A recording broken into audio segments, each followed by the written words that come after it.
Officially called to order. First item of business is adoption of the agenda. I'll entertain a motion to do so. Moved by Hillis, seconded by Winston. Let's open that vote, please. The vote is open.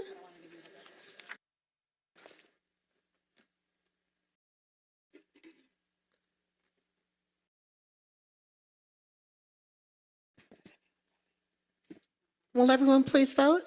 All right, 5 yeas, 0 nays. The motion carries. The agenda is adopted. I should also acknowledge that we have a somewhat of a slight cast change for 2023. We are welcoming new council members for this year, Councilmember Hillis and Overstreet and Westmoreland, who will be here later. But I just wanted to acknowledge that the show was changing a little bit up here. All right, next item is the approval of the minutes. There's a motion from Bakhtiari, seconded by Hillis, to approve. Let's open that vote, please. The vote is open.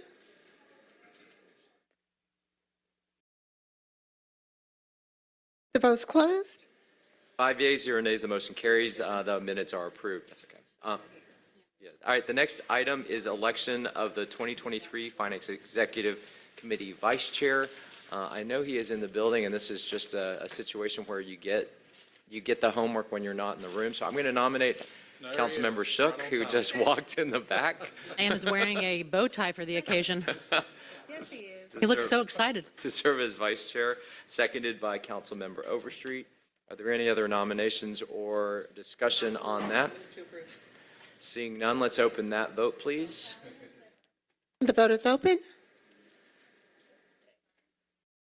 The vote's closed.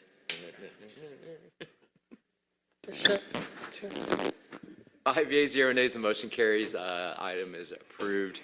Councilmember Shook has the pain of serving as Vice Chair for 2023. All right, next item is the 2023 Finance Executive Committee Goals and Objectives. So colleagues, Ms. Lindo has circulated kind of the beginning document for this for our consideration. These are the carryover items from the 22 objectives that we either kept ongoing or did not get to as a starting point. What we'll ask is that you take a look at this, and over the next 2 weeks, if you have any other thoughts or ideas or things you'd like to add to this list, please either let Ms. Lindo or me know, and that the intent will be to, at our meeting on the 25th, to go ahead and adopt those for the year. Any questions or discussion on that? All right, moving right along, that now takes us to public comment. I should see a list of folks signed up in a second. I will remind everybody in Finance Executive Committee, you have 3 minutes to make your comments. You'll see a timer on the screens behind us. And I would ask that as the time starts approaching 3 minutes that you wind your comments down. The other thing that I will say too is that if you do not finish your comments and you have them written, or something that you can either leave with our staff, we'll make sure that gets circulated, or you can always email that to us as well. Final thing I'll comment is, as I'm looking at the list already, it's the practice of this chair for this committee that we don't yield time to other folks. I mean, you just get your 3 minutes, and everybody is welcome to speak for those 3 minutes. So with those ground rules, I'll go ahead and get the party started. First person up is Carrie Richardson. Okay, thank you very much. Next one is Nathan Bailey, and you're going to withdraw as well. Okay, all right, so let's go to Gina Pagnotta Murphy. Ms. Pagnotta Murphy, you have the floor, and before you start speaking, I want to acknowledge we've also been joined by Council President Doug Shippen. All right. Happy New Year. Happy New Year. I'm Gina Pagnotta Murphy, President of PACE. And when did that law change?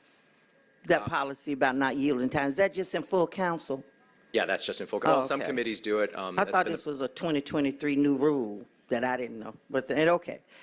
I really don't have much to say other than the fact that I noticed on your agenda, you're going to be discussing the MOU for PACE. And I have two questions. One, I'm just surprised, and can you share with me, I noticed only a few council people made the resolution for our MOU to be moved forward for approval. And the other union, it seemed like the whole council is approving. So is there kind of something I need to know I'm missing here? I don't want to feel slighted. Y'all don't love us no more or something, but I appreciate the 5 that is trying to move our MOU.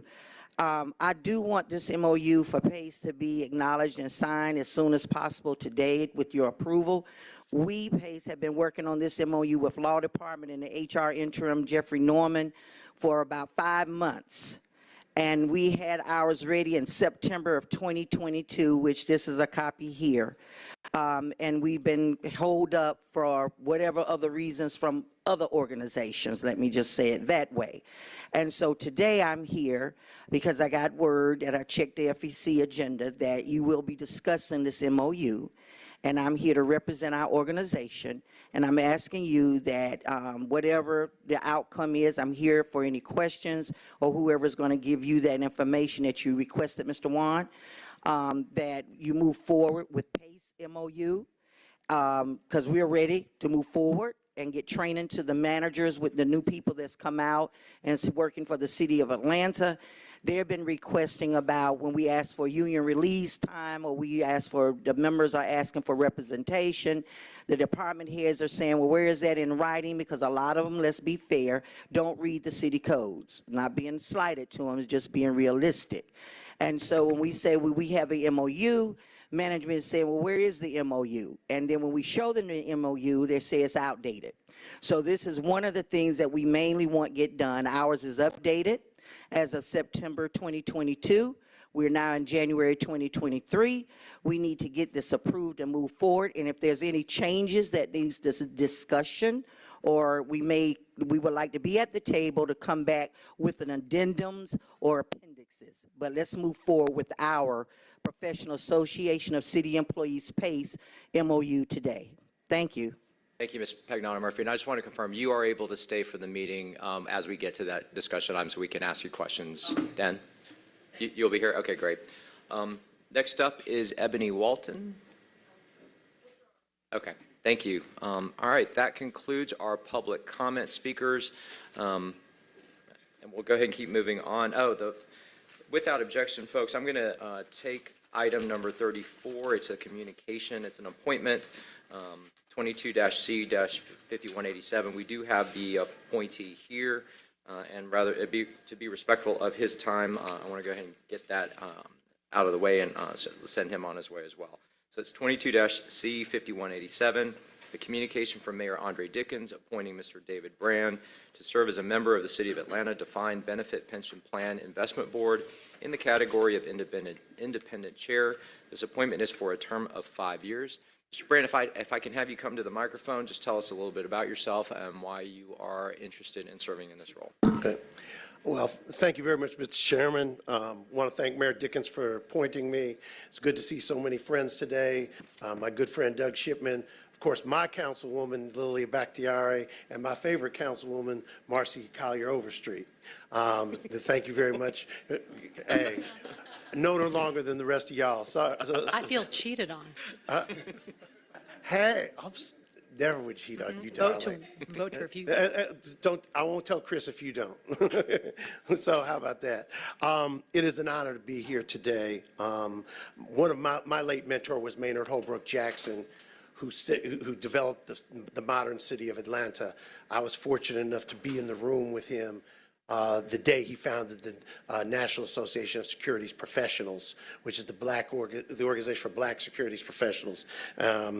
I was there because I worked for another late mentor of mine, Travers J. Bell, the first black member of the New York Stock Exchange. So I'm not new to this. I've been in Atlanta now 8.5 years, having been liberated from the shackles of New York City and come to the freedom of Atlanta, Georgia. As Maynard had tried to tell me years ago, hard head took a while to get used to it. There is no more sacred trust that has been put in me by Mayor Dickens. I know we have some AFSCME members here. One of my other mentors is the Honorable William Lucy, Secretary Treasurer of AFSCME. The unsung heroes of the civil rights movement were the city employees of the city of Atlanta, and there's nothing more sacred than securing and procuring them to have a safe pension and to provide opportunities for their children. That is what the city of Atlanta has been about, while we've been too busy to hate, and while we move forward, while other cities go backward. Also, many of those same people are members of the Coalition of Black Trade Unionists, another organization I've been privileged to work with over the years. Mr. Lucy founded that organization as well. So again, in terms of working with city employees, I'm not new to this. Been doing it for a long time. One of the things I've spoken with the mayor about is utilizing the city to help develop affordable housing base, about expanding and increasing minority participation of African Americans and women, of gays and lesbian-owned businesses to do business with our city to reflect the population of our city. Obviously, to work with our HBCU community to provide employment opportunities for our children. The reason we are the East Coast technological hub and emerging all the time is because of we have the greatest concentration of Black academic achievers in the entire African diaspora. That includes the continent of Africa. It's right down the street at the AUC. So certainly we want those children to be able to obtain opportunities, and working with the fund and working with NASP and other organizations, we want to continue that vision that the mayor has.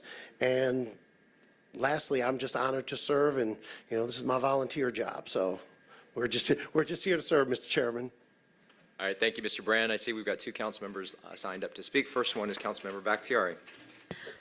I had a whole speech planned about how wonderful you are, and then you openly rebuffed me in front of everyone. No, I couldn't be more excited about the mayor's appointment, and I've been lucky enough to get to know Mr. Brand over the last few years, and I can't think of a better person to be appointed to this position.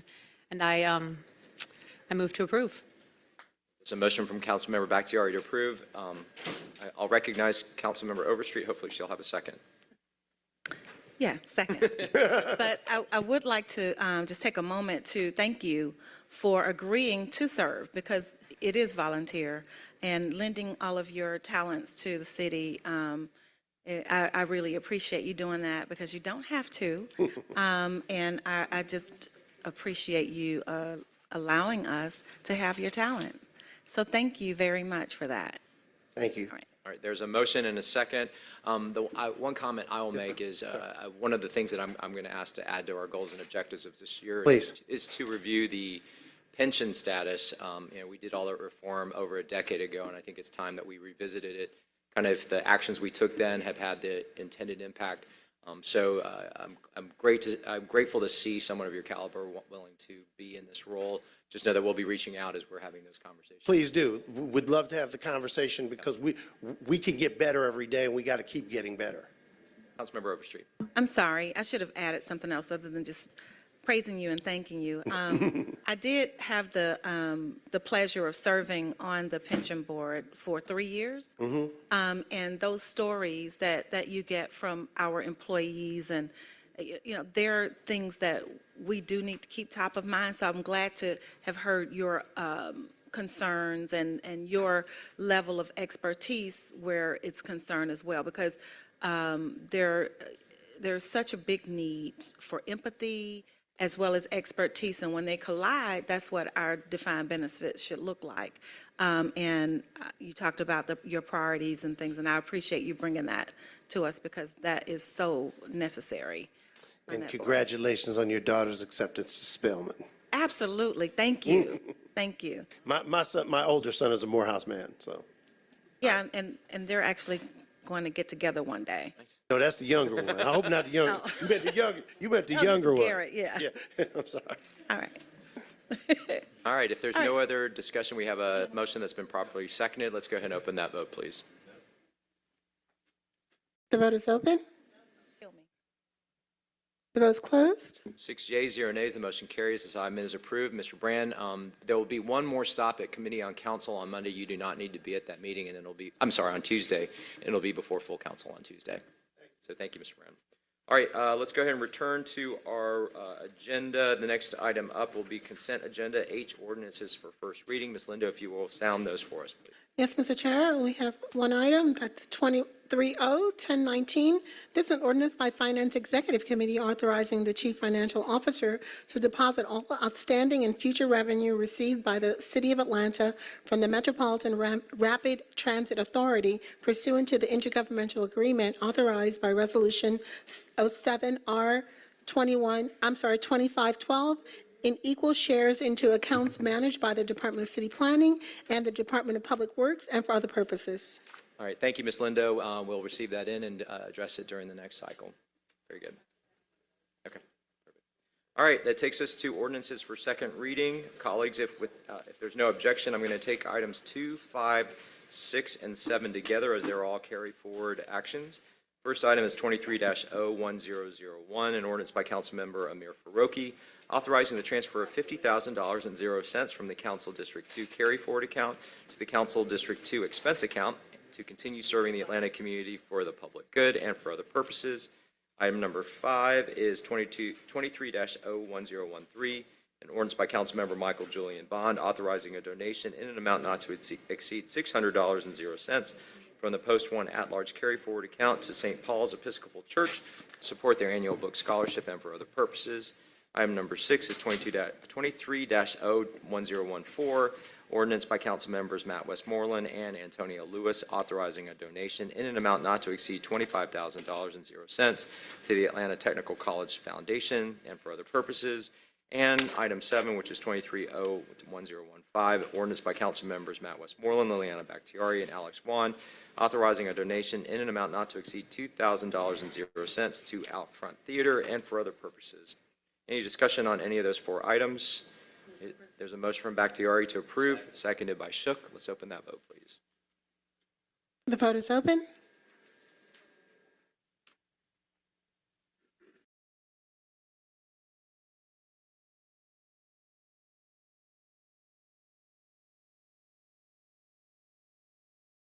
Will everyone please vote? The vote is closed. 6 yeas, 0 nays, the motion carries. Those items are approved. All right, item number 3, 23-01008. Colleagues, there is a substitute for this that has a revision in the caption. I will read that in and make the motion to bring it forward.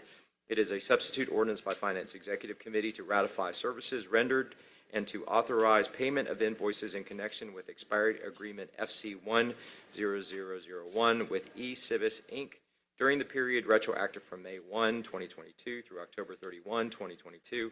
All contracted services to be charged to and paid from the account listed herein and for other purposes. Motion from Juan, second from Bakhtiari to bring forward the substitute. Let's open that vote, please. The vote is open. The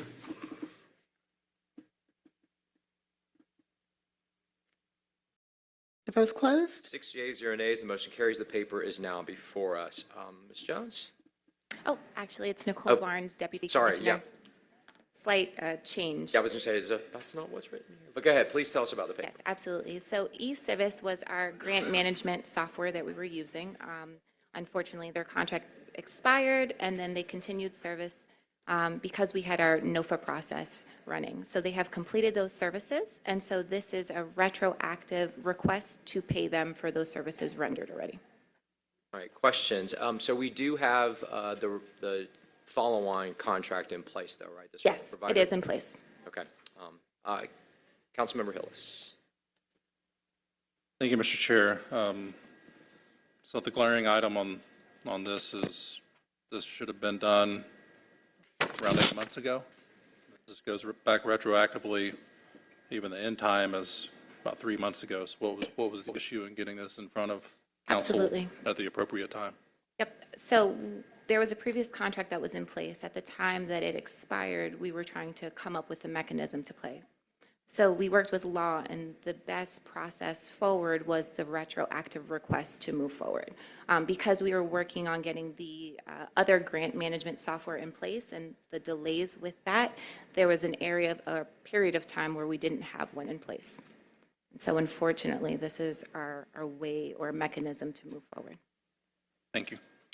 All right, other questions or comments? All right, is there a motion? There's a motion from Shook to approve on substitute. Is there a second? I will second that. Let's open that vote, please. The vote is open.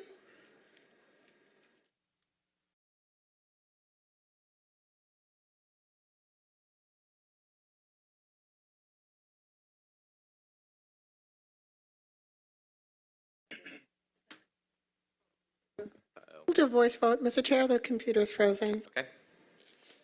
We can do a voice vote. All right, all in favor say aye. Aye. Any opposed? Any abstentions? Motion carries by a vote of 6-0. All right, thank you. That item is approved on substitute. Next item, can I keep going? Okay. The next item is item 423-01010, and there is a substitute that changes the caption. So again, I'll read this in and then make the motion to bring it forward. It's an ordinance by Councilmember Dustin Hillis as substituted by Finance Executive Committee, authorizing the mayor or his designee to authorize the chief financial officer to execute a master lease agreement with J.P. Morgan Chase Bank, N.A. for the acquisition of 3 Spartan 1,500 gallons per minute custom reserve fire pumpers and 3 Spartan tractor-drawn aerial support vehicles on behalf of the Atlanta Fire Rescue Department in an amount not to exceed $4,732,485.00, and for other purposes. There's a motion from Juan to bring forward the substitute, seconded by Bakhtiari. Ms. Linda, are we doing a voice vote on that as well? Yes, Mr. Chair. Okay. All those in favor say aye. Aye. Any opposed? Any abstention? That motion carries with the vote of 6-0. So the substitute is now before us. All right, Mr. Knight. Good afternoon, Chairman Juan, members of the committee, and Happy New Year. This is another example of the Department of Finance supporting our public safety partners. We purchased 3 fire trucks last year for AFRD, and this is a second acquisition of 3 more pumpers and 3 ladder trucks. We have taken bids for tax-exempt lease financing for these apparatus, and again, J.P. Morgan was the lowest bidder. So considering your approval, we'd be moving forward with structuring the terms of the lease with J.P. Morgan. Questions for Mr. Knight. Mr. Hillis, and colleagues, I'm going to have to ask you to raise your hand because we can't use this. Oh, here we are. Councilmember Hillis, you have the floor, and then Mr. Shook. Thank you, Mr. Chair. Just want to thank the administration and finance in addressing this and working with me as the public safety chair and others who have interest in this. Really, anyone across the city should have interest in this. We've had, this came to my attention in the last administration over 2 years ago. I drafted a paper to pull funds out of reserves because I thought I'd reached a fever pitch when we were having 5 or 6 trucks and engines out of service, and now we've gotten to a point where we've had some days 10, 14 trucks and engines out of service. So glad to see that administration and finance has been able to come up with these funds to fill this very large gap and increase public safety across the city of Atlanta. So thank you. You're welcome. I'll make a motion to approve. Motion from Hillis to approve on substitute. Is there a second? I'll second that. And then Mr. Shook has the floor now. I want to thank the Public Safety Chair for getting us here. Look forward to supporting this. What's the lifespan of these vehicles we're about to acquire? Well, we finance them over a 7-year term. That's their estimated economic useful life. The actual use of the trucks will determine their actual useful life. 7, that's it? Yes, sir. Okay, thank you. All right, Councilmember Bakhtiari. Thank you, Mr. Knight. It is my understanding that proper equipment was not ordered in the last administration when the time was needed. Is this enough? No. So in speaking with the chief, they have capital needs for the foreseeable future.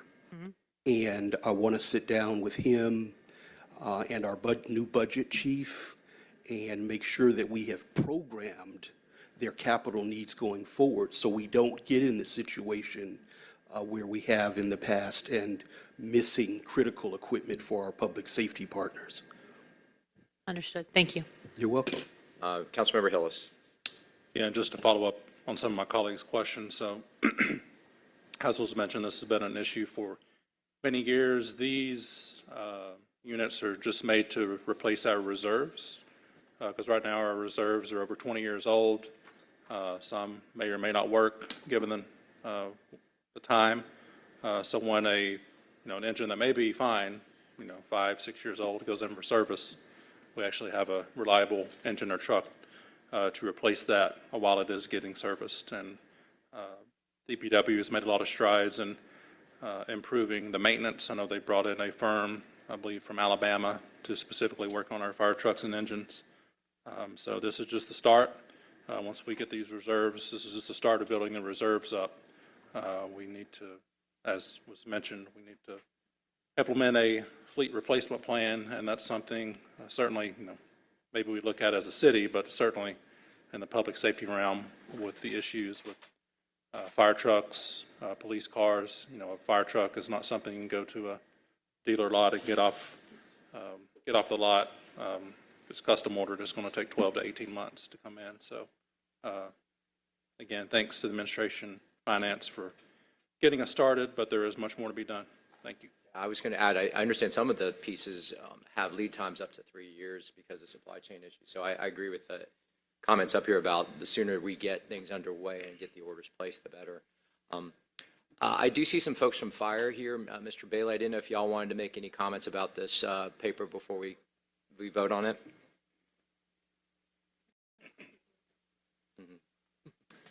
Afternoon, Council. Mr. Chair, Nate Bailey, President of Atlanta Professional Firefighters. They actually said everything that I was going to say, so they hit all the high points. I just want to thank Councilmember Hillis for always being an advocate for us. This administration, we did try to make some strides during the last administration due to the pandemic and other various reasons we didn't get to make those purchases. And you all will probably see, as Mr. Knight was saying, we have a lot of needs, so you might see more legislation for more trucks in the future. And I also want to be an advocate for the fire chief. He's already prepared a business plan, and we want to make sure that everything in his business plan is in the upcoming budget. It's all vital equipment. Everything's essential. There's not one item in there that we don't need to function as a fire department. Also, the mayor early on in the administration asked us to be a strategic partner, so we've been out seeking other revenue sources so that we can help you all, so we always don't have to pull out of the general fund. One of the ways that we can really partner up is with the state. There's possibly we could do tuition exemption for our fire and police, and we're going to pressure them to help us with the retirement. Georgia is one of the few states where every municipality and county is solely responsible for the pension for firefighters and police officers. That's why in 2009 and 2010, you saw us go to a hybrid. Other cities across the country didn't have to do that because they had the support of the state. The State Senate Committee did a study last year, and they are in full support. It was actually their recommendation. So our goal is the more we can get them to help us, the less we have to depend on all of you, and that frees up more money for 3 engines and 3 trucks and what other equipment that we may need. We'll be at the next council meeting next week to do this again, show our support for the apparatus, and we'll talk more about the retirement and other incentives that we can bring to help with our recruitment and retention. And I spoke with Mr. Chair earlier about some policies we're working on. Got our wonderful new HR commissioner here, Commissioner Smith, who's been amazing. She's always accessible. And I know we're going to also change a lot of internal policies that will have the same effect as a salary increase for our firefighters. So working on a lot of things. I want to thank Chief Smith for putting plans in place so no future mayor or future chief has to deal with these issues. So thank you so much. Wait, before you go, Councilmember Bakhtiari has a question? Yes. Hey, Mr. Bailey, Hey, how are you? you look great today. Oh, thank you. You look amazing as well. I was just going to ask really quickly if you could make sure that we please get, that each of the members of council gets a copy of that business plan. Yes, I'm going to email it to you today. Yes. Please, thank you, because I want to make sure that we understand what we need to do going into our budget cycle, going into discussions of budget, even though I know that Councilmember Hillis will be a great advocate for you. Yes, The more yes. informed we all are, the better we will be able to advocate for. Yes, and firefighters. kind of to just hit again what Mr. Knight was saying, we didn't order a whole lot during the last administration for various reasons. So it's almost like we're asking for a fire department starter kit these first few years of the Dickens administration. But the administration has given us our full support, and they've said equipment will not be an issue, especially vital equipment. It will be taken care of. We're going to do our due diligence and show up at the meetings just so we see it through.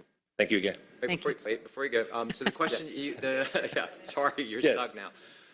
The opportunity in terms of the state supporting some of the funding of the pension, is that, you said public safety, so it would cover fire and police. Yes, there was a state Senate committee last year on law enforcement salaries, but they included fire, and the recommendations were tuition exemption for fire and police, the state dedicate a true retirement plan for fire and police, and also I believe the colleges start a bachelor or master's program for leadership and public safety. So like anything, the louder we are and the more we push, the more likely that will happen. And it just makes sense because every city and county is going to have to do something for public safety, and the state can come up with additional revenue.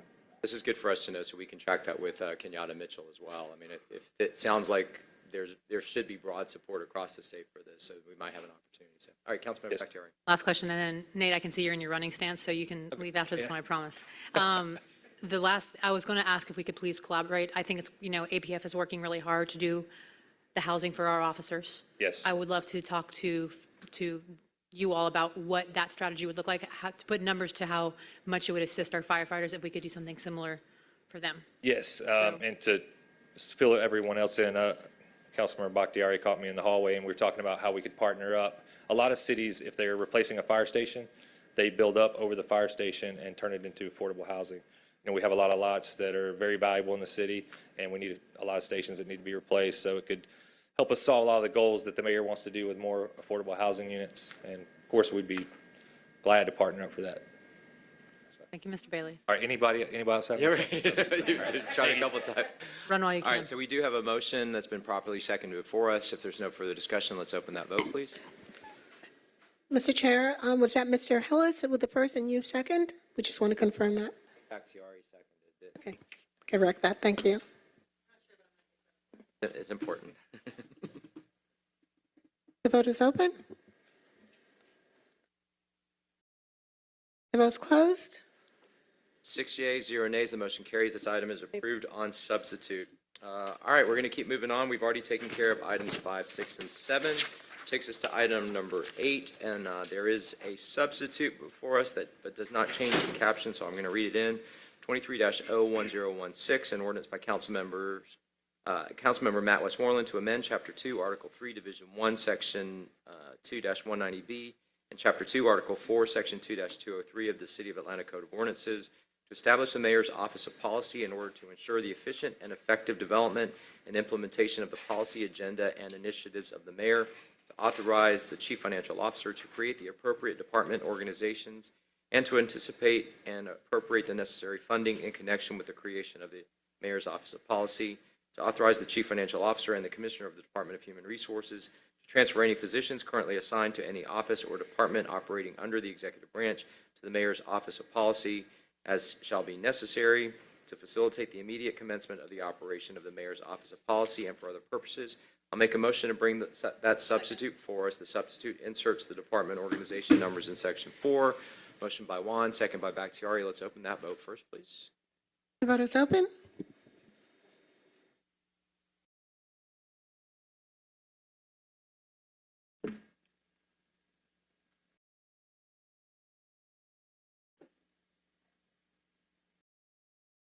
The vote's closed.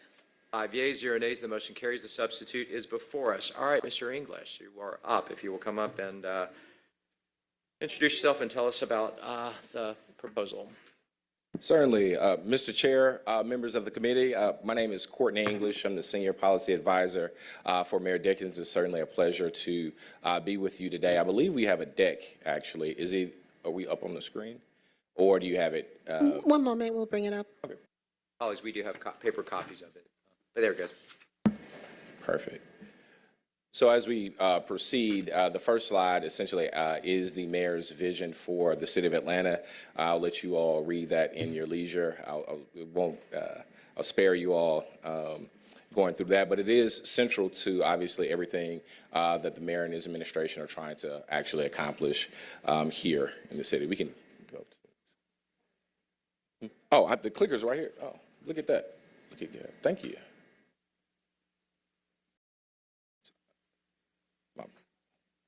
I need somebody's help. There we go. Where do I point? Do I point at?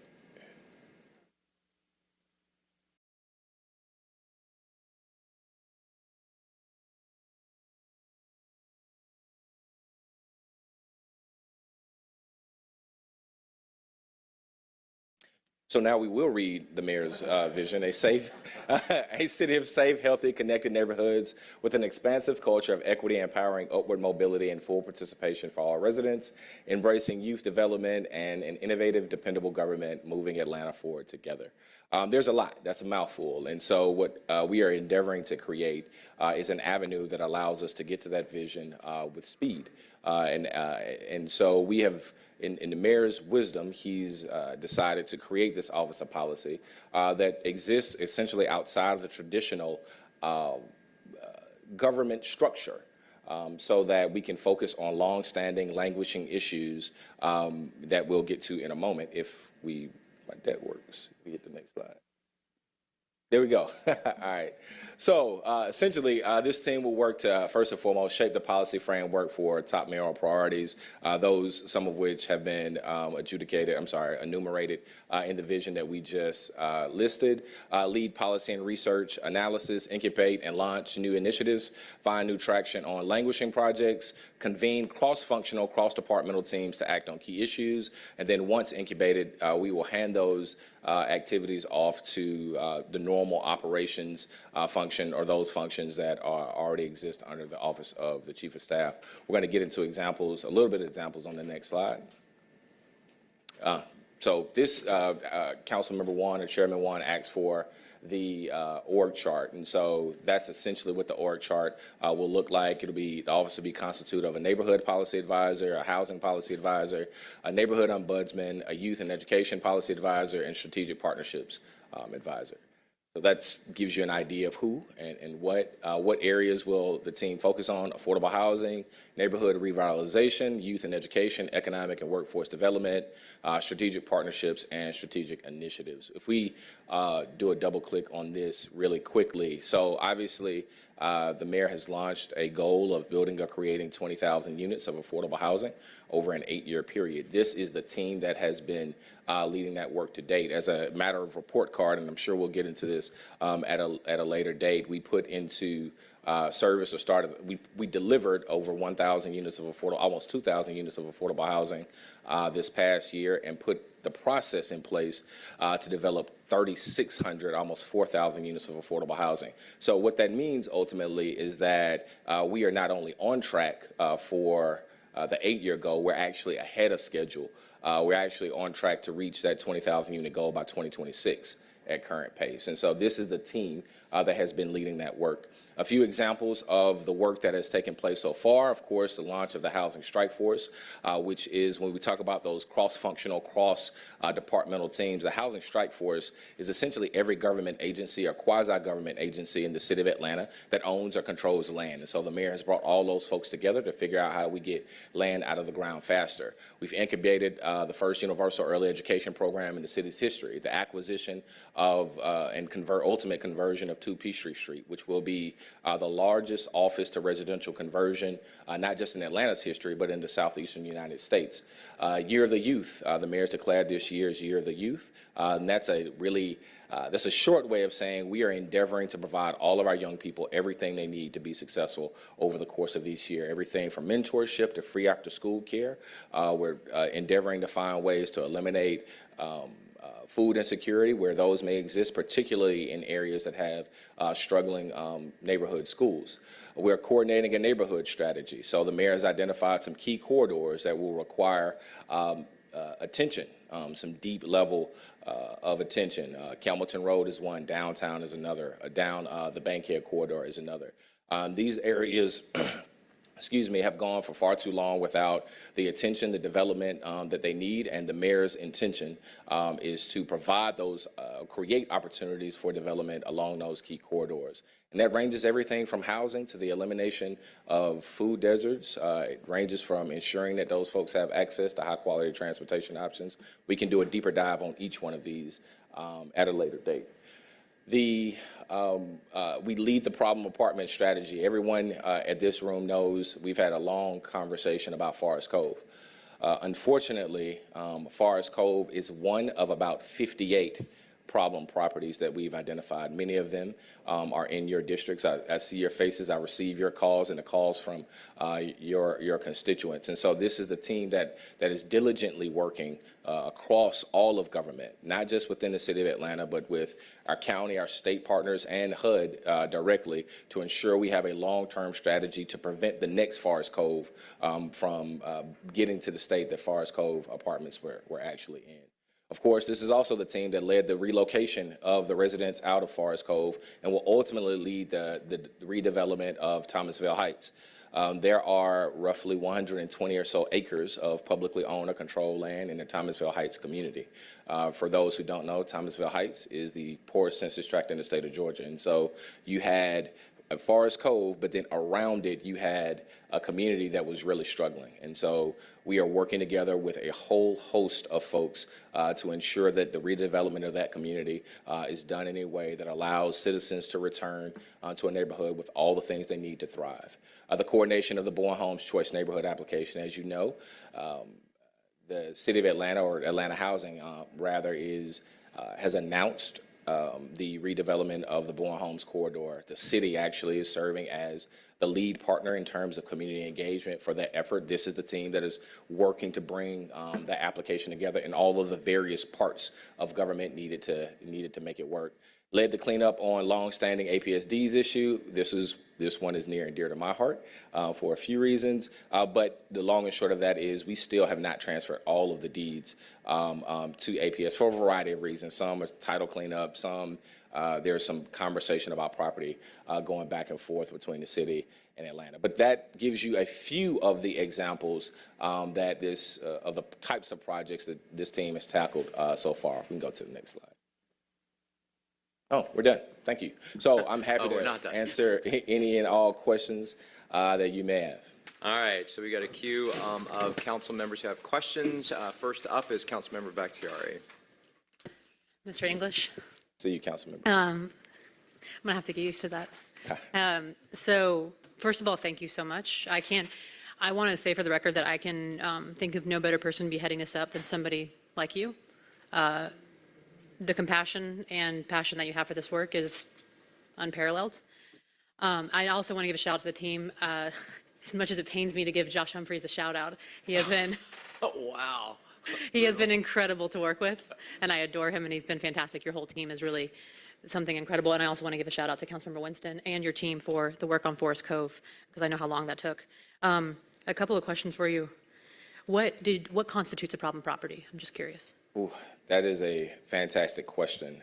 There are a number of definitions that we have been using. One is, first and foremost, generally speaking, terrible living conditions as identified by a consistent stream of code violations or citizens' complaints. The way the process, we should spend some time double clicking on this one specifically, but we've identified a process by which, and actually we're building a system working with AIM that pulls calls for service from APD, that pulls code enforcement violations automatically, and that generates a list for us over time for what these problem apartments are. And so starting with the code violations, moving to APD calls for service, moving to existing or ongoing nuisance actions that may have taken place, those are the metrics that we use to identify those properties. To put it in perspective, Forest Cove, over the last 5 years, had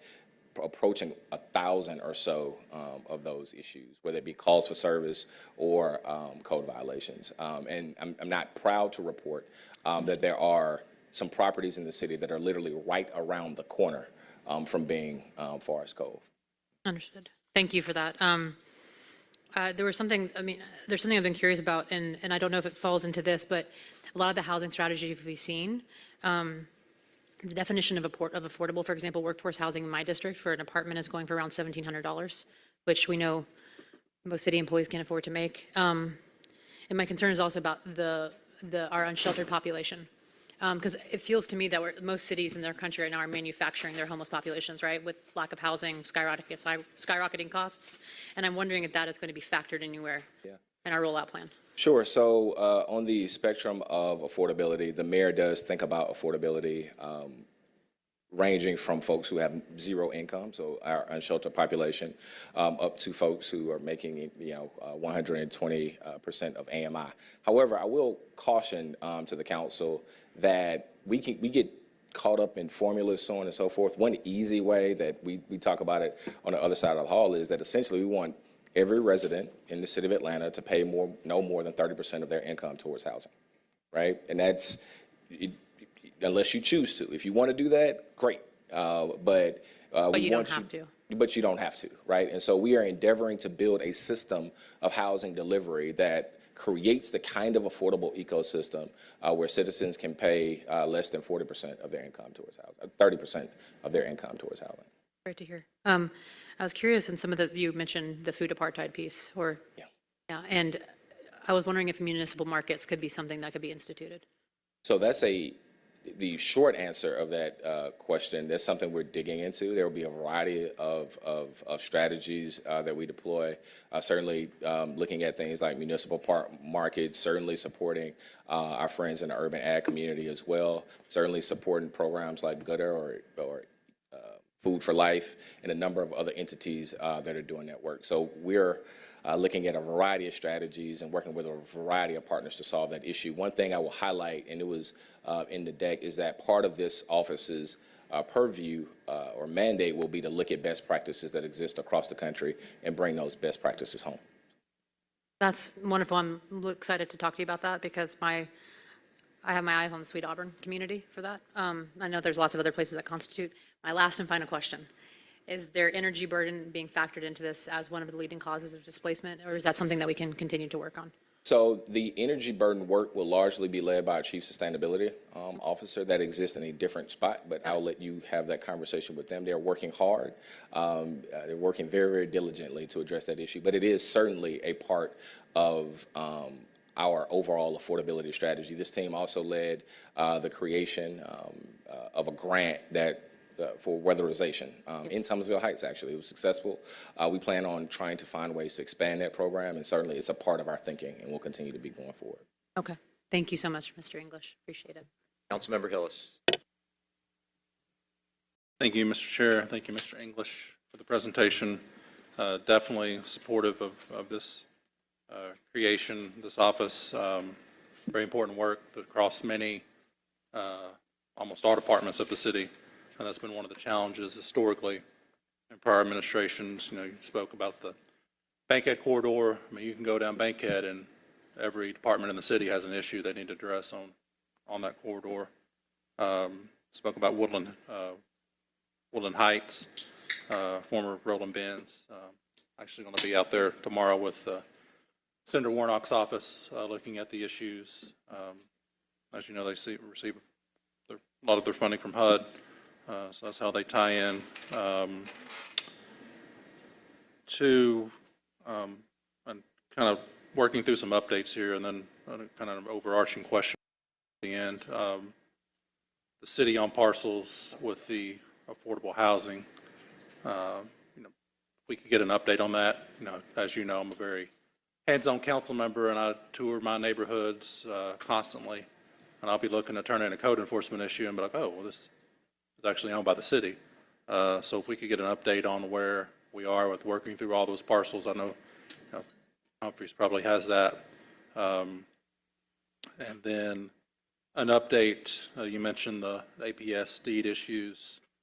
If we get an update on exactly where we are, which ones are remaining, what's the status or hold up there.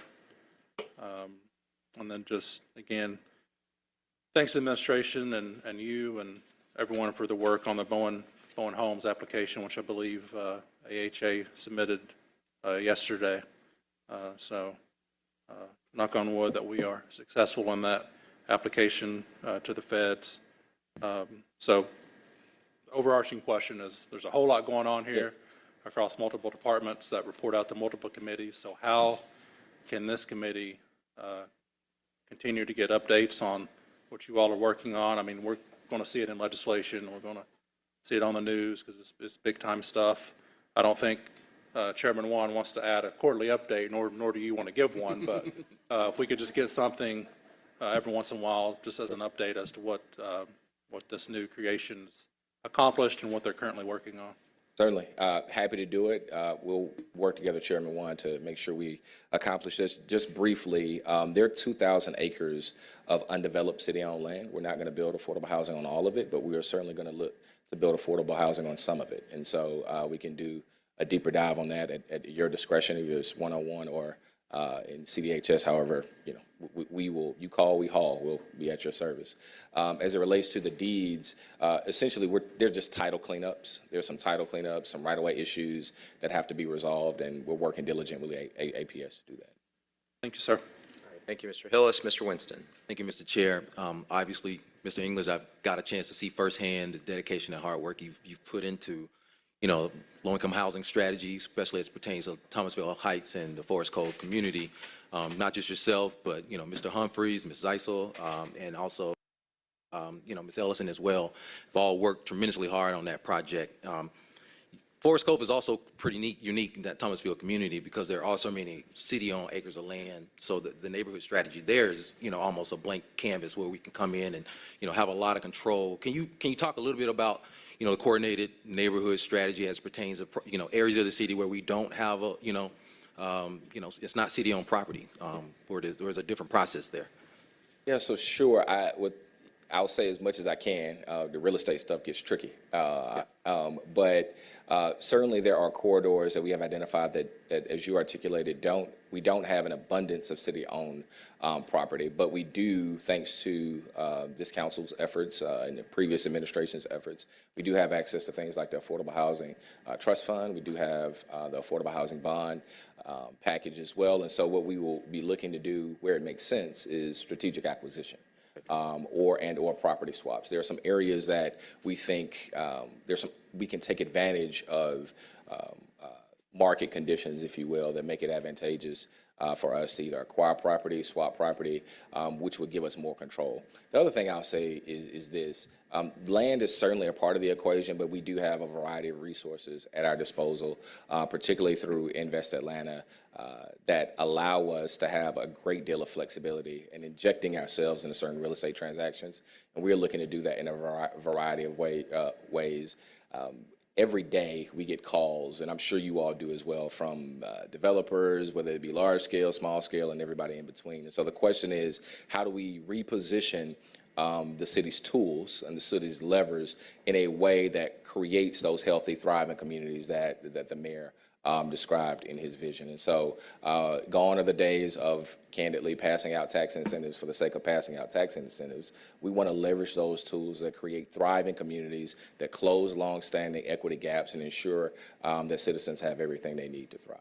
Okay. And then also, it looks like, there seems to be a clear strategy for the residential side. What about, dilapidated commercial corridors? I think of one, Lakewood Heights community, where it seems like a ripe opportunity for the city to come in and have some influence about what those areas may look like in the future. Yeah, certainly. So if we take an area, Lakewood Heights, Bankhead, Campbellton Road, there are a host of neighborhoods throughout the city that have gone candidly neglected. And so we have a full-time person in place, David Edwards, who is working with a host of folks inside of the community to develop strategies around how we revitalize those corridors. And is the idea to maybe look at some of the same dedicated funding sources that we're looking at from a residential side to also look at for the commercial side as well? Certainly. We're going to have a large conversation about funding streams and the need. That's everything from small business support to grocery stores.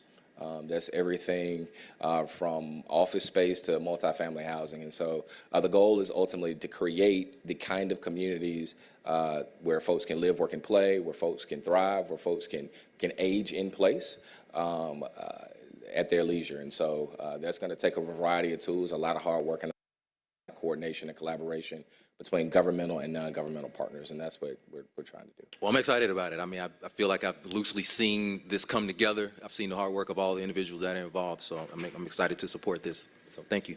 Thank you, Mr. Chair. Thank you, Mr. Winston. Mr. Shook. Glad to see you having the opportunity to plug yourself into a, kind of more muscular policymaking role. Looking at this panel, we're all wholly owned political subsidiaries of our neighborhoods. So I'm going to ask you some questions about the Neighborhood Policy Advisor and the Neighborhood Ombudsman. What are they? What do they do? Is this going to be another layer between the NPUs and us? The short answer to that question is no. The Neighborhood Policy Advisor is essentially looking at really work that has already happened, whether it be work that you all have brought forth in the past, work that nonprofit organizations have brought forth in the past, whether it be the city's housing strategy, and from a neighborhood perspective, saying, okay, how do we bring all of these pieces and or strategies together in one coherent strategy? Who do we need at the table, internal, external, government, and otherwise, to actually get the thing done, right? And so there are a number of examples I could think about. Downtown is another key corridor. I believe that we can do a better job of revitalizing our downtown corridor. There are a ton of projects in this particular area that for far too long hadn't gotten off the ground. So from the neighborhood policy advisor, he's going to be looking at, okay, well, what was supposed to happen, right, based on already articulated plans, who was supposed to do what, by when, and let's see if we can surge life into a variety of those projects. For Campbellton Road, for an example, who was supposed to do what by when. Campbellton Road already has an LCI, it already has a plan, so let's put some muscle from the mayor's office perspective behind that to actually get the thing off and running and align those resources. The work product of that will essentially, from your perspective and from the public's perspective, will essentially be a project list. It'll say, hey, look, here's what DOT was supposed to do. Here's what Public Works was supposed to do. Here's what housing was supposed to do. Here's what Invest Atlanta was supposed to do. It'll be one cohesive strategy. And then candidly, the Dickens administration is built for delivery. We'll just start checking those things off the list. The neighborhood ombudsman is essentially a partner, really a conduit of community voice for the mayor's office. And so they serve, they listen to similar concerns that you all hear in NPUs and neighborhood associations, and their goal is to track those concerns over time. So for example, if we continuously hear that that trash delivery is late. And don't beat me up for it. I'm just throwing out examples. If we continuously hear that trash delivery is late, but we hear it in District 7, and we also hear it in District 2, and we also hear it in District 3, that's not a process issue. That's a policy conversation that ultimately we need to have a policy conversation, whether it's about resources of people, time, or effort, to ensure that we solve those issues. And so this person is on the ground. They're not in City Hall. They're always out in the community, really just listening. And they present a trend, they create a trend report, if you will. And so what we're looking for is trends that exist across all council districts that have been pervasive, if you will. And then that'll send a flag, if you will, that says we got a larger issue here and that we need to spend some time talking about as a city government. Okay, so, pulling together who's doing what to who and eliminating silos, isn't that the COO's current job? So the COO is responsible for the day-to-day operations of the city government. There is a fundamental difference between filling a pothole, for example, not to minimize this in any way, fundamental difference between filling a pothole and then on a large scale figuring out why potholes aren't filled across the city, right? That's a day-to-day operation that takes. The COO's got to help APD go chase bad guys. The COO has to ensure that all of our facilities are up and running. But nowhere in city government exists that a Thomasville Heights, if you will, gets solved, or a Forest Cove relocation actually happens, or a problem apartment strategy actually happens. And so these aren't issues, these are the current issues that we are working on have been long-standing. They have hurt folks, and they have landed kind of at our collective doorstep. And so this is the mayor's attempt to address those. Does the CO's office need more deputies to parcel these jobs out? I would let the COO answer that question. I cannot speak for her.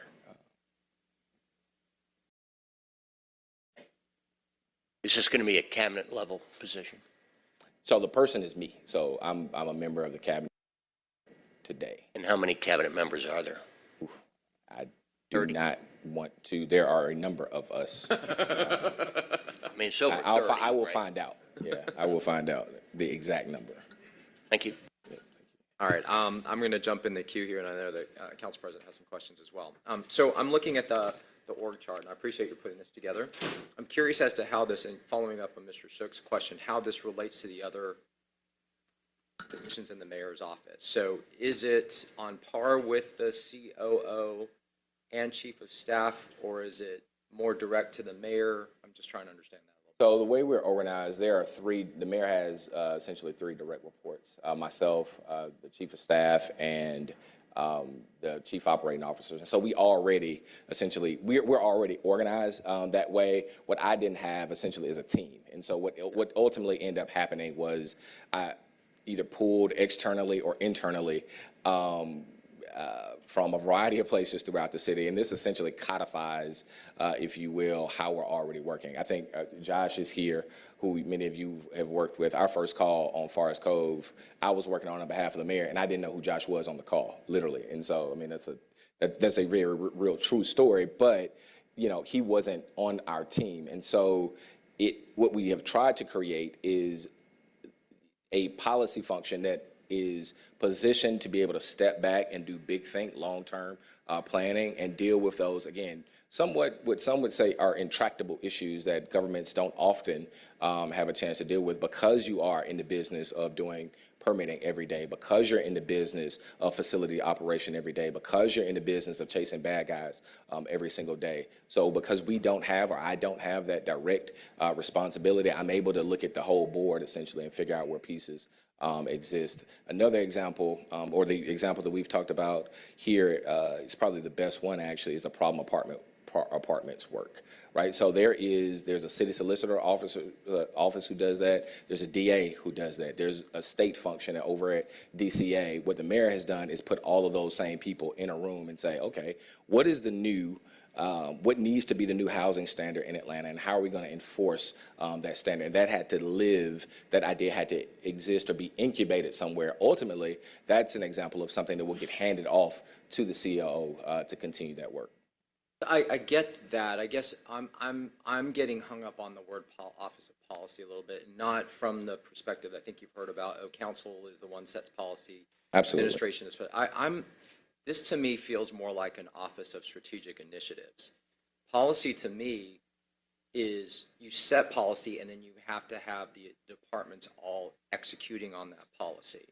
So it's almost one level above all the operational units. Whereas strategic initiatives are exactly what you mentioned. It's your Forest Cove situation. It is a housing strategy thing that will draw across multiple departments, but it's they are advancing other visions that aren't part of the regular operation. So I'll admit I'm getting a little hung up on that, and I'll figure out a way to work through that. And I think with that, I'm also getting a little confused with the strategic partnership advisor as kind of a separate but equal. I guess I'm getting a little lost on that, because I almost feel like each one of these is going to have a strategic partnership associated with your neighborhood policy, with your housing, with your youth.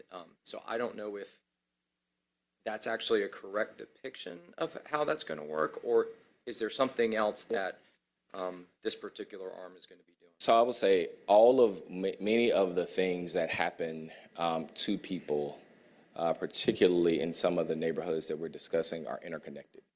And so if you want to have a conversation about how to improve the quality of life for young people, we have to have a conversation about housing and economic development for their parents. If we want to have a conversation about neighborhood revitalization, we have to have a conversation about safe quality living conditions.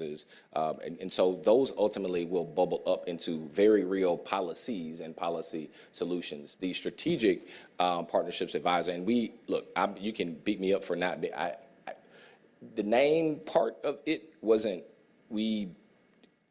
it was, hey, look, ultimately, we're going to land at a place that will be new policy for the city of Atlanta. So that's how we got there. As it relates to the specific titles of folks, what we believe ultimately is, because these issues are interconnected, a single individual should serve as a quarterback, if you will, because while we're talking about Year of the Youth or youth initiatives specifically, well, 1 + 1, 2 + 2, or the after-school program you're going to is irrelevant if you don't have a roof over your head. And so you take the education and youth component, combine it with the housing component, and then you essentially combine it with government resources, and ultimately you go make an external partner, ideally to match it. And so that person serves as the conduit, quarterback, or the point of cohesion when we go out and talk to our external partners. The neighborhood ombudsman, the way you've described it, I'm curious as to why it's landing here and not in constituent services. So I think I will say, I think what we are looking for, constituent services ideally, and I'll let you all have that conversation with the constituent services folks. They're doing the work of constituent services every day. They should be returning your calls, returning your constituents' calls. They're doing it every day. What we are trying to get at, again, is do a large-scale step back, right? And so this person is Dr. Jody Maraday, for those of you who may or may not know her. But the idea is that, again, we're taking a large step back because Jody, for example, isn't responsible for necessarily returning the call. She can step back and outside of the system and identify gaps in the system from, with almost direct line to the mayor's office to address those gaps. Yeah, maybe I got thrown, the trash example you brought up, I'm like, wait a minute, shouldn't that be more constituent services? I get what you're saying. Where I'm getting at, though, is that I think the initiatives you mentioned are really important. What I'm worried about is confusion from our side, because it may be clear to you, but for right now, it's not completely clear to me as a council member when an issue comes up, who I'm supposed to go to over on the other side of the hall. Yeah. We can't understand it. I think it's going to be even more confusing for the public, especially when you have the Office of Constituent Services, you have the MPU system, and then all of a sudden you're creating this neighborhood. I'm using this as an example, but I think the need for this is apparent. I think we got to just make sure it is clear as day what the lines of delineation are for what you're trying to do. And again, that's why for me, if I think of this as a strategic initiatives office, it removes a little bit of the confusion, because it's not really, I know you're setting policy, but it's not, this is the office that's actually driving the policy that's then affecting the operations. It's more these one-off key goals of the mayor. I'm not going to belabor that point, but I think the one takeaway from that is, let's make sure as we are rolling this out, particularly as it's public facing, that it is very, very clear and not confusing, because I think that will drive the success of the organization. Absolutely. I did ask you all the question and in briefing about the financial ramifications of this, and I just want to ask that publicly. Is this simply a reshuffling of the chairs on the deck in terms of staff, people, salaries, resources that are already in the budget for the mayor's office, or is this bringing in additional resources on top of that? To use your language, this is a reshuffling of the chairs. This is budget neutral. That's a little different from what the CFO said, but I'm here taking it from the horse's mouth, and I'm looking at the deputy CFO. Everybody's in agreement with it. We are aligned, yes. And what are I'm just going to make a recommendation to that within the current construct, you're saying this is really just codifying the current operational constructs that are over there.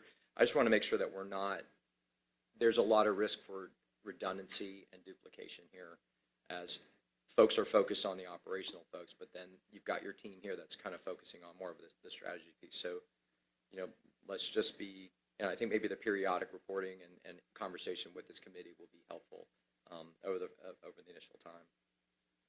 And then for us specifically, clarity on who to go to when we have issues, ideas, or policy that we want to develop. Can I speak to that part just really quickly? I would say that generally call who you've been calling, right? And so there are very clear delineation marks for what the chief of staff is responsible for and what the CIO is responsible for. This isn't changing that. In fact, I would also say is if you get it to the other side of the hall, we can delineate, we can divide and conquer as need be. But there are issues when we move out of Forest Cove. We got calls from really everybody across the city, whether it be about Darien Village, whether it be about Apex, whether it be about rolling bins, whether it be about Continental Colony and that apartment complex. And so what we unearthed is that, so the reason I flagged that is because the project in and of itself, or the strategic initiative, unearthed a policy issue that required a whole of government approach to address. And so we worked, 2 Peachtree Street, the Commissioner of Dean, who I think is behind me, or was, when we brought that forward, we're working hand in glove to make that happen. And so while the idea may have generated in one place, when we do the closing and we take over the building, he's going to be responsible for that maintenance until we bring in a developer. And so we're working closely together already. Thank you, Mr. English. Are you okay if I let Councilmember Overstreet and then Council President? Thank you, Mr. English. So I'm listening to the questions and the answers.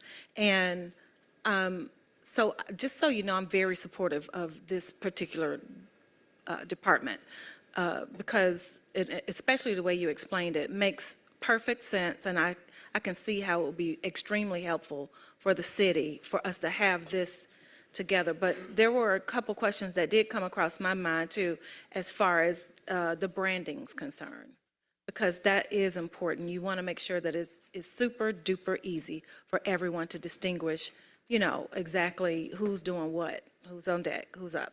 And I will say, while I was looking through this, I wasn't completely clear once we got to the flow chart also. And it's not because these don't go together, because they do. Like as soon as we did that task force, I co-chaired for the youth entrepreneurship. And as soon as we hired Janine Lewis, I thought, this is wonderful. This is perfect. But where does she go? And I was actually wondering, Curtis Bailey with Constituent Service, I didn't see them on here. Where is that supposed to be? So I think that where we are now is probably just tweaking the branding. Because when you look up City Council, it does say that we are the chief policy-making body for the City of Atlanta. And I don't want to be confused about that. So, I mean, I'm not. Like, personally, I'm not, but I'm talking about those that really don't get into the weeds like we do here at City Hall. I just want it to be clear, because what you have put together here is something that I think could be absolutely phenomenal on its own, because it kind of feels like a one-off from city planning, and not just planning and pies in the sky with the licenses and the permits, but it seems like it really is solving for a problem. And so I want it to win. I just want to make sure that we position it just right so that it's received perfectly. I remember when I first started doing the reading up of the short-term rental, I was confused about short-term rentals versus pad split, and I realized that I couldn't introduce the pad split legislation because everyone would assume that it should be commingled with short-term rental. So sometimes you have to make sure that you don't roll something out in a way that could be confusing, even though they're both needed.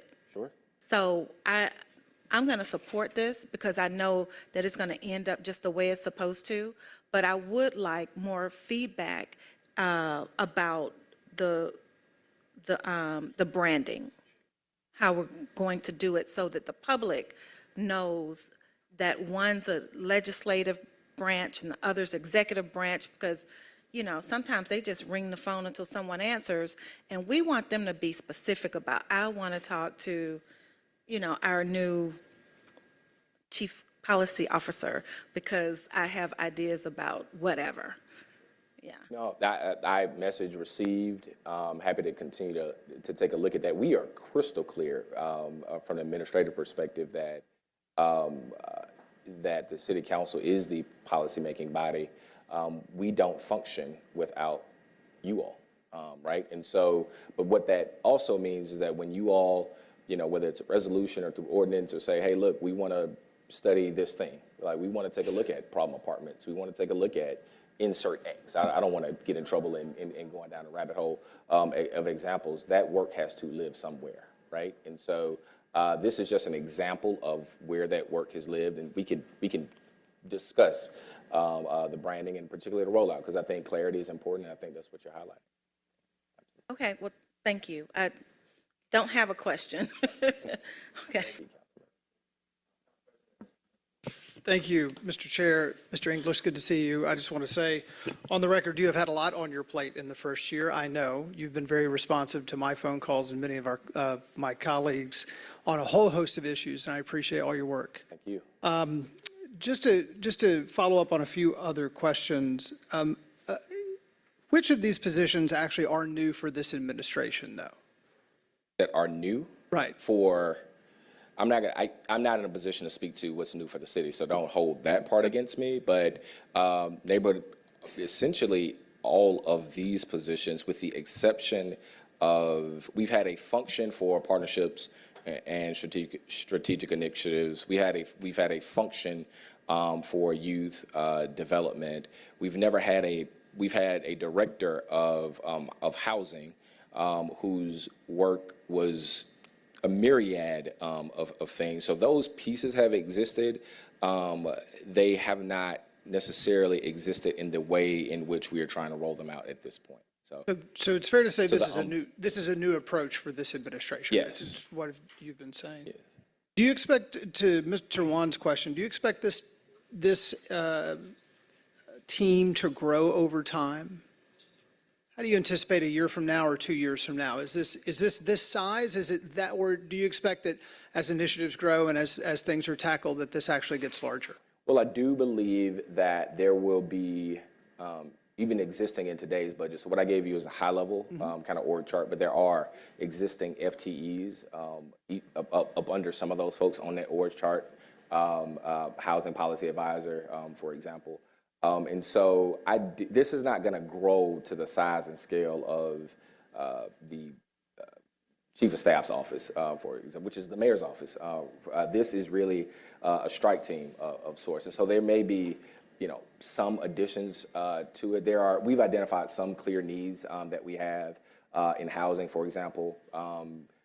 Janine Lewis, who's the incoming education advisor, has one FTE. She probably needs another one. And so I don't want to have that conversation here, but there might be one-offs, but it's not going to balloon into a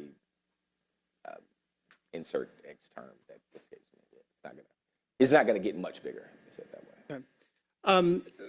When we talk about strategic partnerships, there are obviously some that are kind of long-standing, and I'm just curious how you see this function interacting, managing, being the key point of contact. And this is sort of back to when we get a call about the following. Are you and this group the right group to call? AHA, Invest Atlanta, APS, DCA. Let's just start with those four. If you just take them. Yes, is the answer to the question. So if a constituent calls and says, hey, I can't, I'm trying to work with housing and I can't quite get anybody over there, you or your team are the right person to call from an administration perspective. Certainly. And same way with Invest Atlanta, APS, DCA. Any others on that list in your mind that are, again, sort of those, what I would call incumbent partnerships that we always have to make sure are working well? Well, I would say a few things. One is, we work very closely with MARTA as well, because MARTA, all of our transportation initiatives, but I don't know that if a constituent calls you, you call me to deal with a MARTA issue, right? You're a commissioner of transportation. You can say, hey, if a constituent says, on a large scale, a group of constituents says, hey, we need to take a look at transportation planning for the region, we would certainly have a conversation about that, right? Now, again, I get in trouble with the examples. No, a transit-oriented development might be one that I would offer, right? If somebody called and said, hey, I think we ought to look at a new way to do transit-oriented development, this office, this team might be the right one. Is that right? Certainly. That is a great example. Okay. You and I have talked about in some of the initiatives that have been worked on that you list, external funding is often key, whether it be philanthropic funding or otherwise.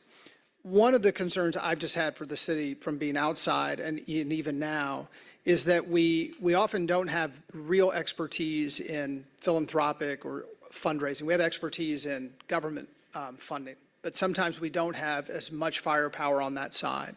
Is from that perspective of grant writing and facilitating a really big fundraising push, does that fall under this team? Yeah, so it does in those key initiatives that are outlined. I think Megan Sparks, who will be the incoming person in that particular role, does have a wide variety of experience in that space and will do well to help us garner those external resources.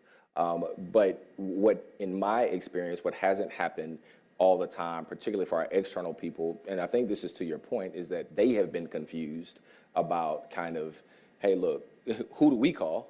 And then how do we coordinate our investments in a way that generate long-term impact? That is what we are trying to get at here, right? And so it will say early education is an example, which I know is something that's near and dear to your heart. You know, the mayor launched a $20 million effort where I'm proud to say we're about $2 million away from completing that goal, but that's because of the work of Janine Lewis, Megan Sparks, working with our external partners to make sure that we get those funds in the door. And so it provided a sense of clarity and a sense of accountability, actually. We know who to talk to. We know where this money's going. We have a solid program design, and we have very real metrics for what success looks like.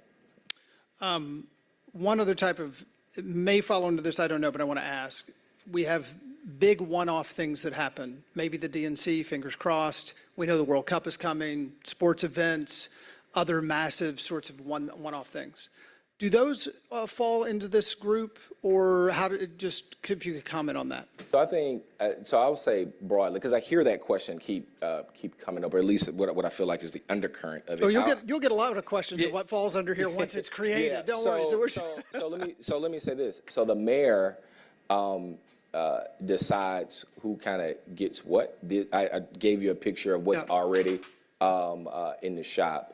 The DNC is a project that I'm leading on the mayor's behalf, but I'm also working very closely with our deputy chief of staff, right? And so the day-to-day operations of the administration, you know, the mayor does, he exercises that purview, and we collectively work together pretty closely. But there's not a siloed organization. There is a clear function, right? Hey, we got to step back and do big think, if you will. We got to step back and develop long-term policy solutions. But that in and of itself won't happen in isolation either. And so the DNC might be one, but you know, another example, the mayor's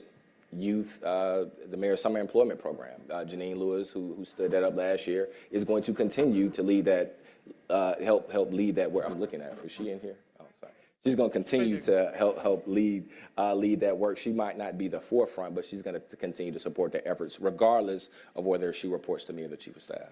Okay, so thank you for that clarity. Mr. Chair, I'd just make one comment, and it really isn't aimed at this, but it's sort of a broader comment. You know, since being here for a year, I have a concern that the city is being required to do a lot of things that sometimes should fall under the county or should fall under the state.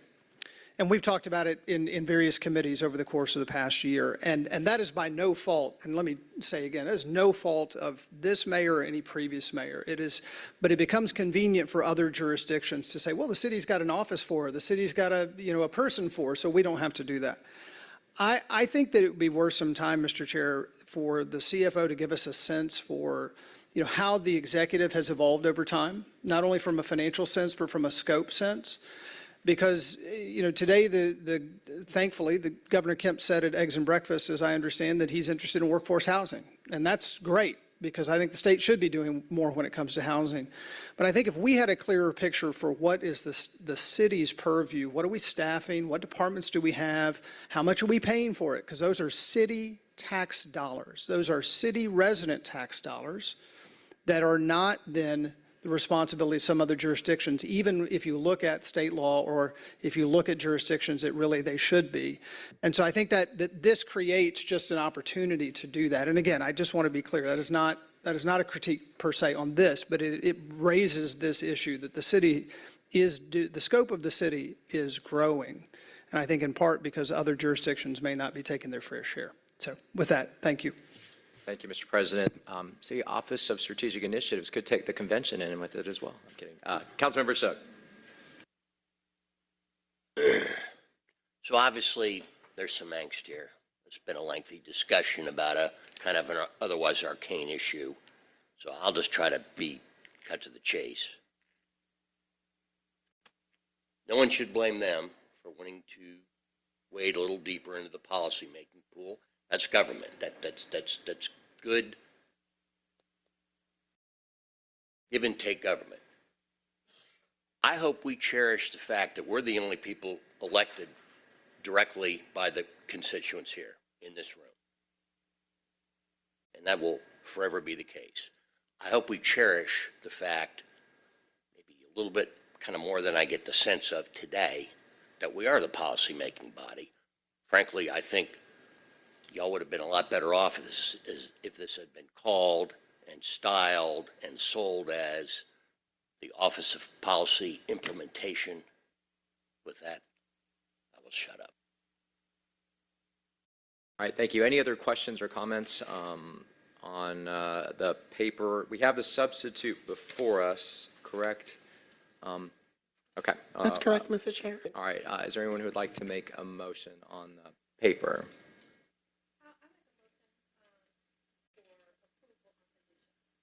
Condition is? Microphone. Let's do that.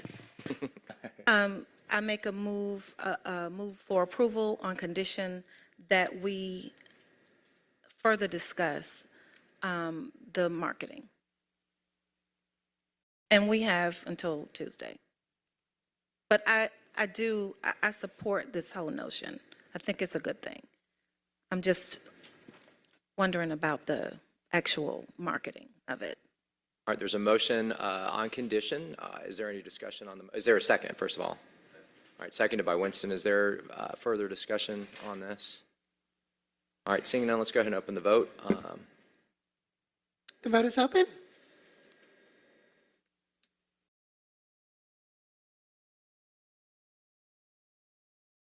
All right, 4 yeas, 0 nays, 1 abstention. The motion carries. This item moves forward with that condition. Mr. Shook, yes, please. Yeah, just to explain my vote, my defense is that cynicism is learned behavior. Thank you. All right, thank you, Mr. English. Mr. Chair, if I may, there are 38 cabinet members by our count. Mr. Chair. It's a large room, and if I may, the majority of the team is here. If y'all could stand up or wave your hands, at least, and say hello. Yep. Thank you, guys. Thank you. Thank y'all. All right, let's keep moving on then. That takes care of all the ordinances. We're now under resolutions. The first one is 23-R3002.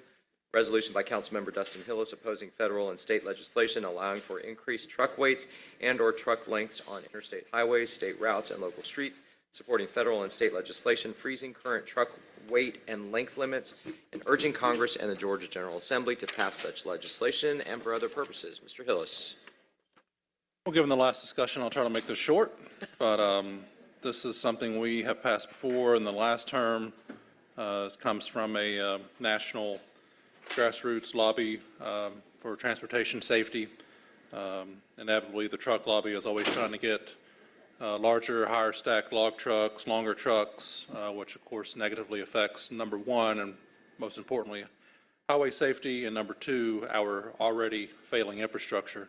So I would make a motion to approve. All right, is there a motion to approve? I will second that. Is there any discussion on further discussion on this item?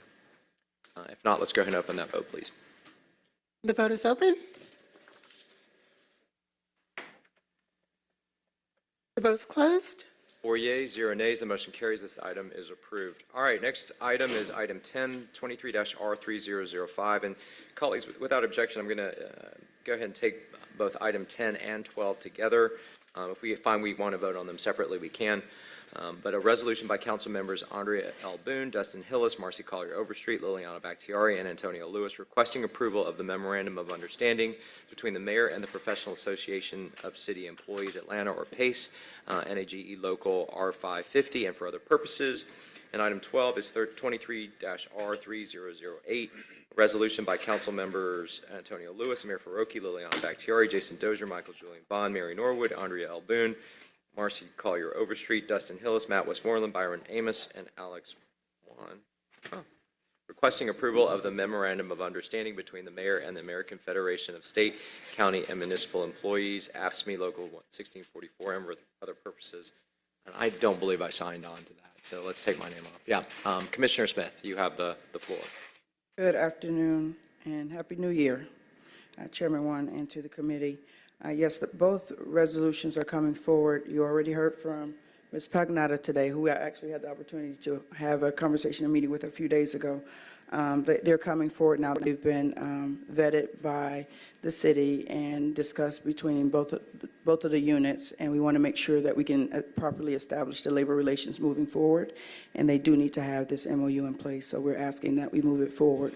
I know you had some questions about threshold numbers when we had briefing. Basically, that refers to the community of interest when they're establishing the unit. So the units are already established. We have PACE, Fire, Police, and AFSCME.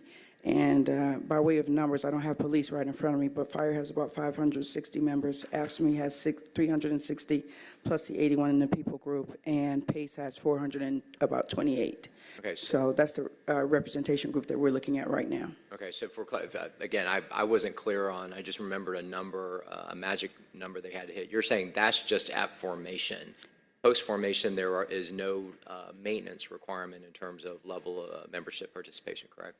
Nothing's delineated, but we like to make sure that, not that we encourage, or moving forward with labor, but in terms of labor relations, to make sure that employees have, that representation outside of what management does. So yes. All right, Councilmember Overstreet.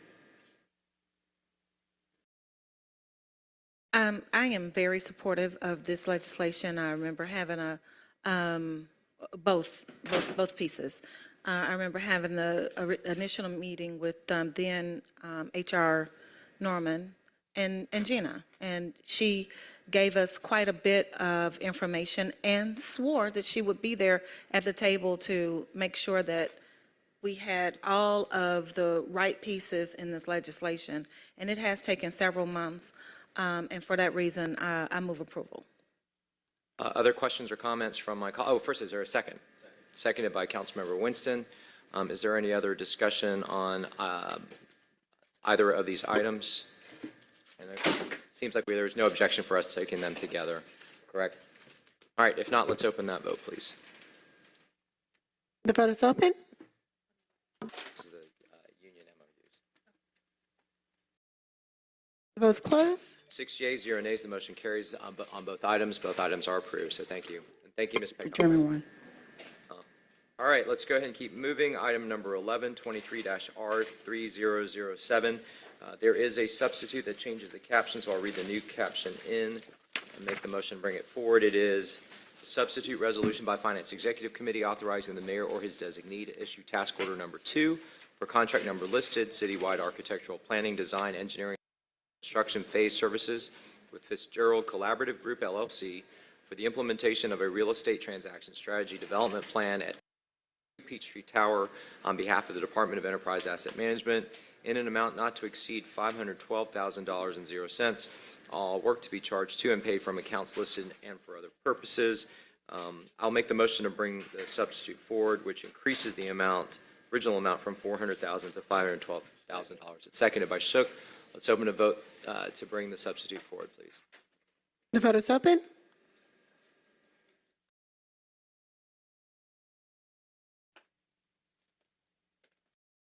The vote is closed. 6 yeas, 0 nays. The motion carries. The substitute is before us. All right, Mr. Santil. Greetings, Chair and council members, Remy Santil, Commissioner of Deem. The purposes of this legislation is for the implementation of a real estate transaction strategy development plan once the property closes, so that we can move forward on obtaining a partner to partner with relative to redeveloping this property. All right, questions? I have one, so the increase, Yeah, the original was a not to exceed. We were waiting to get the final quote. We got the final quote, and then the final quote was 512. this is within budget of, Yes, this is about a 13-month endeavor, so it's going to be quite some time. okay, all right. All right, other questions for Commissioner Santil? There's a motion from Shook to approve on substitute, seconded by Overstreet. Let's open that vote, please. The vote is open. The vote is closed. 6 yeas, 0 nays, the motion carries. The item is approved on substitute. We've already dispensed with number 12. It takes us to number 13, 23-R3011, a resolution by Finance Executive Committee authorizing the mayor or his designee to execute special procurement agreement number listed, GCIC Search Tool Replacement System with DataMax Applied Technologies, Inc., on behalf of the Atlanta Police Department pursuant to Section 2-1191.1 of the Atlanta City of Atlanta Code of Ordinances, for a term of 5 years with 2 one-year renewal options in an amount not to exceed $376,800.80. All contracted work will be charged to and paid from the fund department organization and account number listed herein and for other purposes. Ms. Pascal. Good afternoon, Chair and FEC council members. This contract And is just to for our audience, identify yourself. Yolanda Pascal, Budget Management Chief for APD. This contract is to execute a new contract for search tools for criminal histories for 911, APD, Solicitor's Office, and several other public safety entities. The previous contract was with OmniX, and that contract has expired, and they are no longer supporting that product. All right, questions for Ms. Pascal. All right, is there a motion? And we've been joined by Councilmember Matt Westmoreland. There's a motion from Hillis to approve, seconded by Bakhtiari. Let's open that vote, please. The vote is open. The vote is closed. 7 yeas. Can we include Mr. Westmoreland as an aye? It'll be 7 yeas, 0 nays. Motion carries. Item is approved. Next item is 23-R3012, resolution by Finance Executive Committee authorizing the mayor or his designee to execute special procurement number agreement listed with Horse Supplies for Atlanta Police Mounted Patrol Unit with Conyers Pet and Livestock Supply, Inc., doing business as the Stock Market on behalf of the Atlanta Police Department pursuant to Section 2-1191.1 of the City of Atlanta Code of Ordinances for a term of 3 years with 2 one-year renewal options in an amount not to exceed $156,941.03 annually. All contracted work will be charged to and paid from the fund department organization and account number listed herein and for other purposes. Mr. Pascal.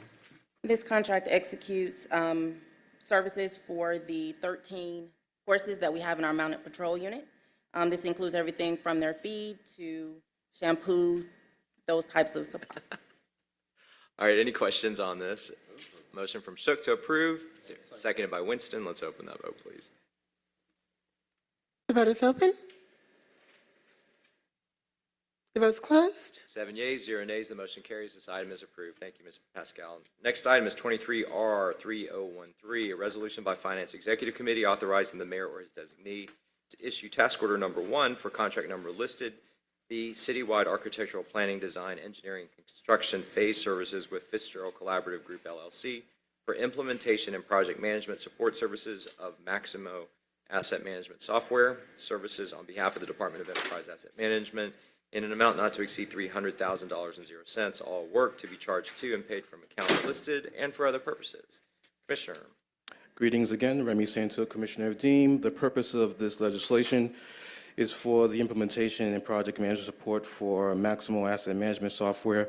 We are in the process of revamping our asset management capabilities for the Department of Enterprise Asset Management to make sure we have proper oversight and management of city assets. All right, questions for the Commissioner? Motion from Shook, seconded by Winston. Let's open the vote, please. The vote is open.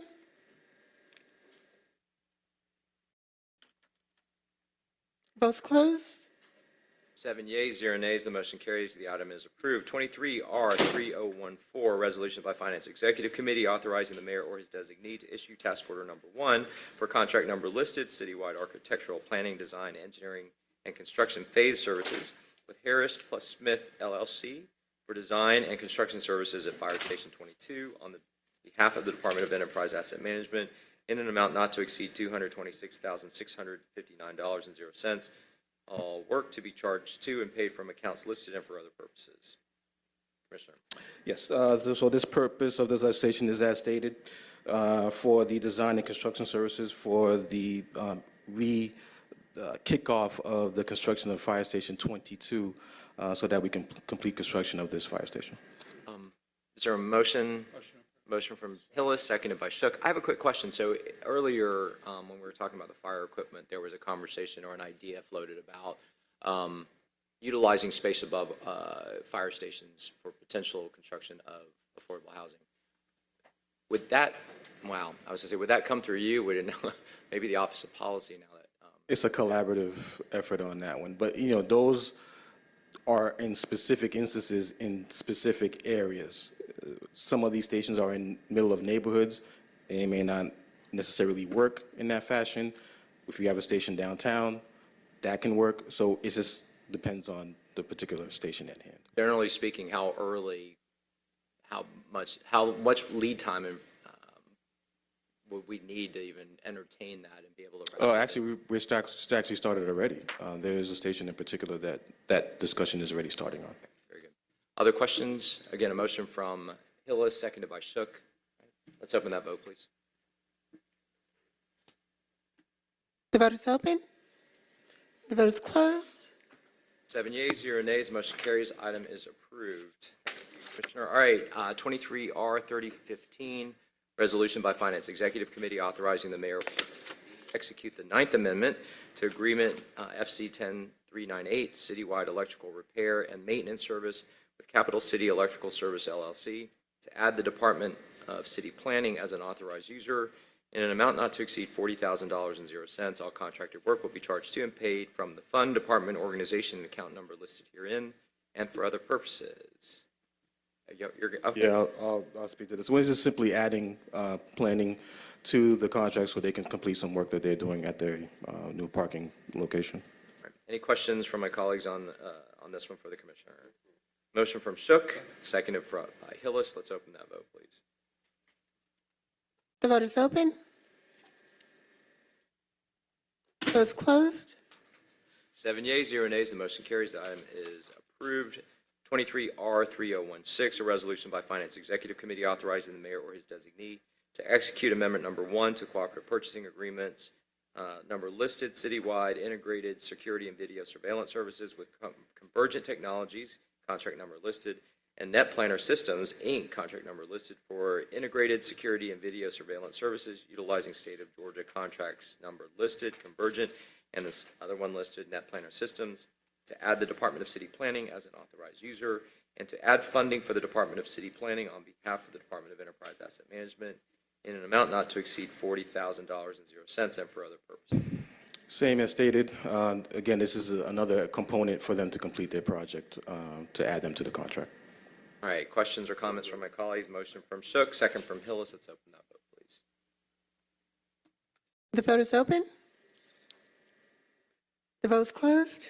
7 yeas, 0 nays, the motion carries. This item is approved. All right, that concludes our resolutions. It now takes us to dual referred. We didn't have anything advanced from the other committees. However, number 22-01239, we have a substitute for that now. I will read that in.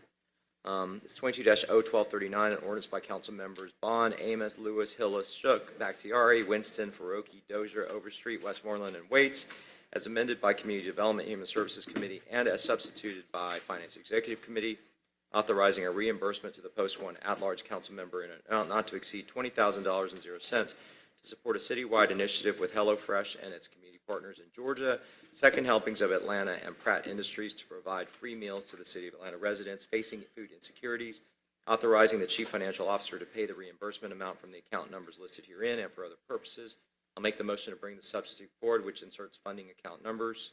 Is there a second? Seconded by Overstreet. Let's open that vote, please. The vote is open.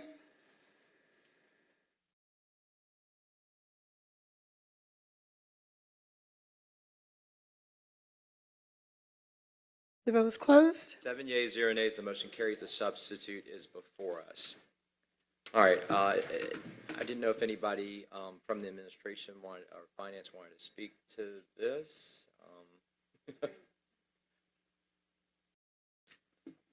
I mean, so this, I mean, the last step was just y'all finding the account, and where is it coming from? I guess is the question. Yes, we've inserted the non-departmental account string there for 20,000. All right, are there questions or comments from my colleagues? All right, I am going to make a comment about this one. I'm troubled by this because if there are city initiatives and things that we want to support, you know, again, perhaps this would ultimately fall in like the Office of Policy, the newly created Office of Policy, but I do think there should be a conversation about the initiative and the related expenditures in advance of this versus so that those council members that are also interested in participating in and supporting this can do it on the front end versus on the back end. I think this is a somewhat dangerous precedent to set. You know, I think we're lucky in that we're in a situation where the dollar amount is low and we have the resources to be able to do it. But that may or may not always be the case. And again, there's a level of uncomfortableness from me with this particular paper. I just wanted to add that into the record in terms of comment. So with that, there are other council members who want to speak. Councilmember Overstreet. Yeah, what am I missing? This money, these funds are not coming from our accounts, are they? Individual council accounts? That's from non-departmental, so it's that kind of, there is a budget line item that covers unexpected things along the way, other things that aren't necessarily attributed to specific departments. Okay, I just, you know, I thought I heard you speak as if we were all chipping in whether we wanted to or not. No, but this originally was a single council member's initiative. I mean, you know which one it is. Got it. It is, but the fact that retroactively is coming back and asking for funding for that initiative, when I think it's a little backwards. We should be talking about what initiatives that support the priorities and policies that we're. Okay, I do understand that now. Thanks. All right, Councilmember Bakhtiari. Yes, thank you. One, I'm not certain I actually signed on to this paper, so I need to proof of that. Secondly, echoing the dangerous precedent,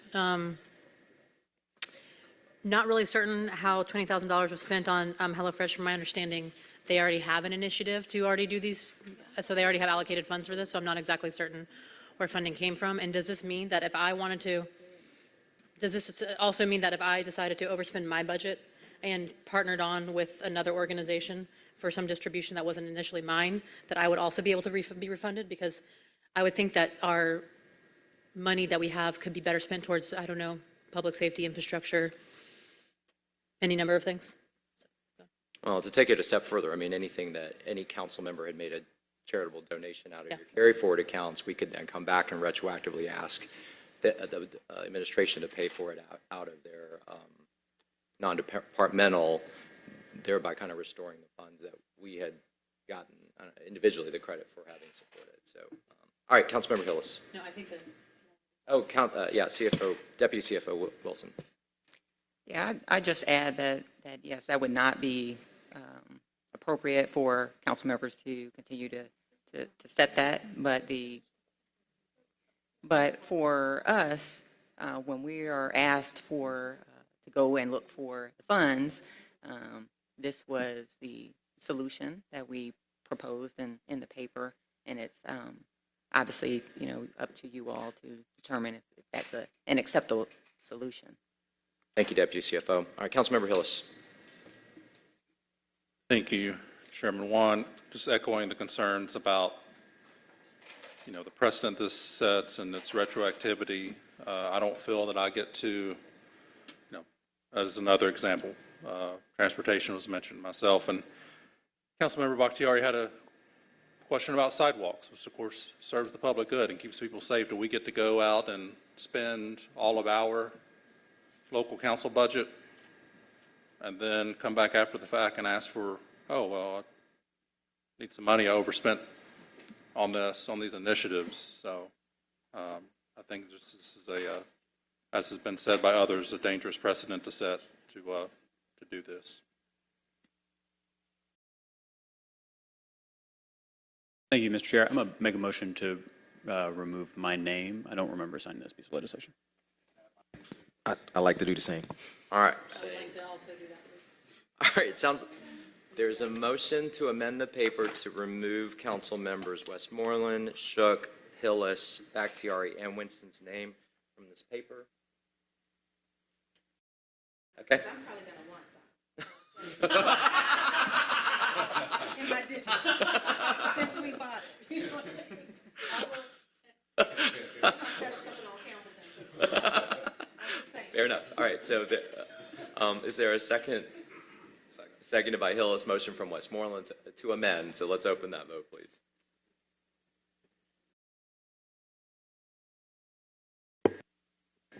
The vote is open.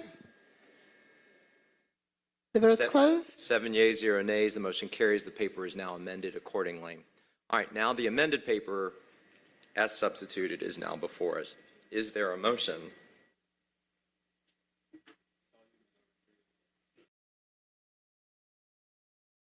The question now is that the amended and substitute paper is before us. Is there a motion on the amended substitute paper?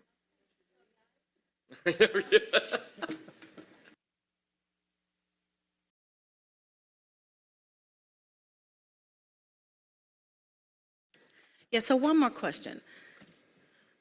I'm under the impression that HelloFresh actually provides this food to the communities because of an initiative that they have. Like, how did we come up with the 20,000? This is the first I've heard of it, so I'm just trying to get some background. Anyone know?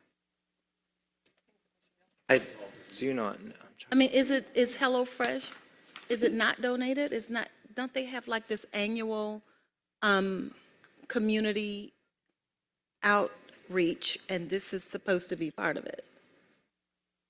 We did a proclamation, we all did.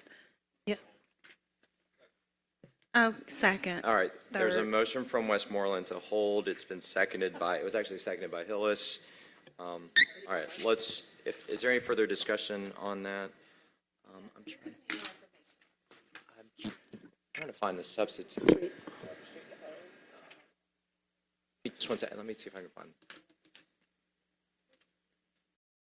All right, well, I wanted to look at the substitute, see what the language had in there. But there is a motion that's been properly seconded to hold. If there's no further discussion, let's open that vote, please.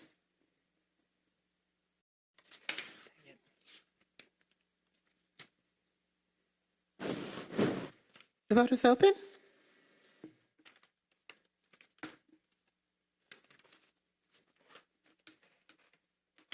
The vote's closed. 7 yeas, 0 nays. The motion carries. This paper will be held. All right, we've already taken care of the other paper that was held, the communication. I did want to acknowledge, however, the paper, item number 30, I believe it's 31, which is nope, that one not. Number 32. So this is 22-01823. This is the proposal to move the ethics office out of the Inspector General. I want to acknowledge that from the Law Department, Amber A. Robinson has, I had asked her at a previous committee meeting to do an analysis and review of what had been presented to us in terms of requests from the OIG board.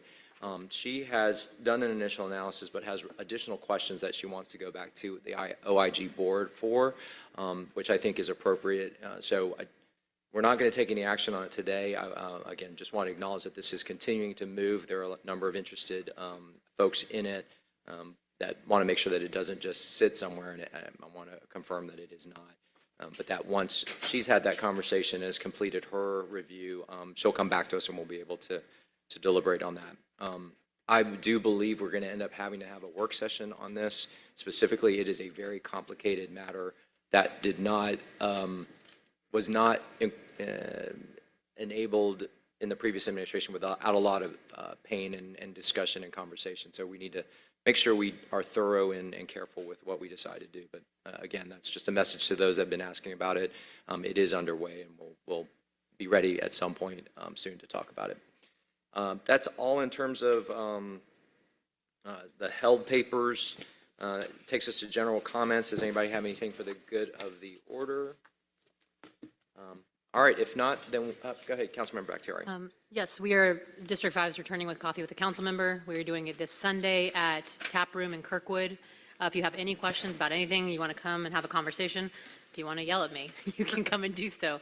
11 a.m. to 1 p.m. again this Sunday.